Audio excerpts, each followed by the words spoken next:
ঈদকে সামনে রেখে কর্মমুখর সিরাজগঞ্জের তাঁতপল্লী। চাহিদা অনুযায়ী শাড়ি, লুঙ্গি, থ্রি-পিস তৈরিতে ব্যস্ত সময় পার করছেন শ্রমিকরা। স্থানীয় চাহিদা মিটিয়ে এখানকার তৈরি শাড়ি, লুঙ্গি বিক্রি হচ্ছে দেশের বিভিন্ন স্থানে। তবে এবছর ভারতীয় শাড়ি দেশে প্রবেশ না করায় চাহিদা বেশি বলেও জানান তাঁতিরা। সোহেল রানার প্রতিবেদন জানাচ্ছেন শারমিন স্বর্ণা। সিরাজগঞ্জ সদর, বেলকুচি, এনায়েতপুরের তাঁত কারখানাগুলো ঈদকে ঘিরে শ্রমিকদের ব্যস্ততা বেড়েছে কয়েকগুণ। তাঁতপল্লীগুলোতে নারী পুরুষ সমান তালে কাজ করে তৈরি করছেন নানা ডিজাইনের শাড়ি, লুঙ্গি ও থ্রি পিস। আমাদের এখানে আমরা ধরেন 500-600 টাকার জন্য শুরু করে 1000, 2000 টাকা, 3000 টাকা পর্যন্ত শাড়ি তৈরি করি।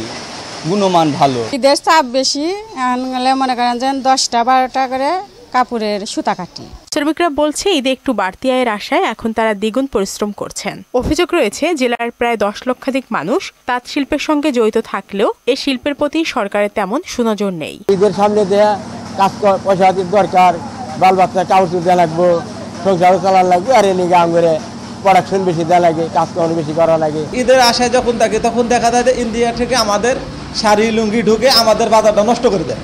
শ্রমিক সংকট, জিনিসপাতির দাম বেশি, সুতার দাম বেশি, রঙের দাম বেশি, জরির দাম বেশি, সব কিছুর দাম বেশি।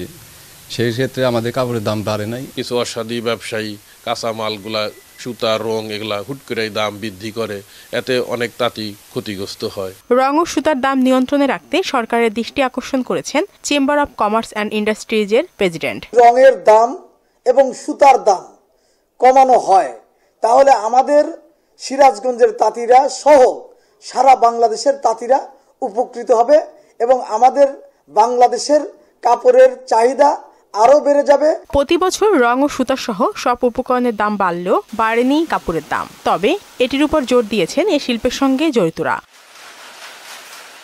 শারমিন স্বর্ণা, মোহনা সংবাদ।